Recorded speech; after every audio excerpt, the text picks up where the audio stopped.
I think it was expected to a certain extent, because I guess when we were making our sentencing submissions, the judge had indicated that not only will he take into account the quantity of the drugs, he'll also take into account culpability. Well, that of course includes the role that each of them played in this whole drug seizure that the police did on this case. Yes, so it was expected, but the way that he came about with the resulting sentence on each accused person, I must say, was a wonderful exercise of discretion by the judge. It was the way he articulated it, and the reasons that he provided were clear, and they made sense. It made sense to us as prosecutors, and we are quite happy. And we're quite happy with the sentence that has been passed today on each of them. Yes, thank you. Well, I think this is probably the highest or the most severe sentence that's ever been passed on drug offending. For Justin Ho, he's ordered an imprisonment term of life imprisonment, of course with a non-parole period of 30 years, and then he's categorized it down to all the other accused persons, two of which are sitting at 55 years with their non-parole period. It would appear to be, or it would be, the most severe sentence on drug offending in Fiji.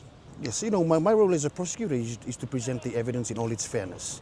And that is the role that my team played, myself and Mr. Nasa, in these proceedings. Of course, the message that goes out when there is a successful prosecution like this is that Fiji does have the enforcement power. Fiji does have the prosecutorial know-how and skills, and Fiji does have a judiciary that's mindful of the effects and the work that the drug cartels are having across the world and transnationally into our region, and the effects it might have really eventually on vulnerable communities like the Pacific. And so it is testament to the fact that we have systems in place that have stood the test of times, that is able to properly enforce the drug laws, is able to bring the prosecutorial prowess into this type of proceedings, and of course a judiciary that's great, that's intelligent, and that's forward-thinking to meet the current transnational drug landscape that we are facing, not only in this region, but of course across the world. We don't have a perfect system, and you know, across the world, where countries, and even more advanced countries, that have tried to fight the drug trade, they've faced setbacks. They face setbacks because the drug trade involves a lot of money.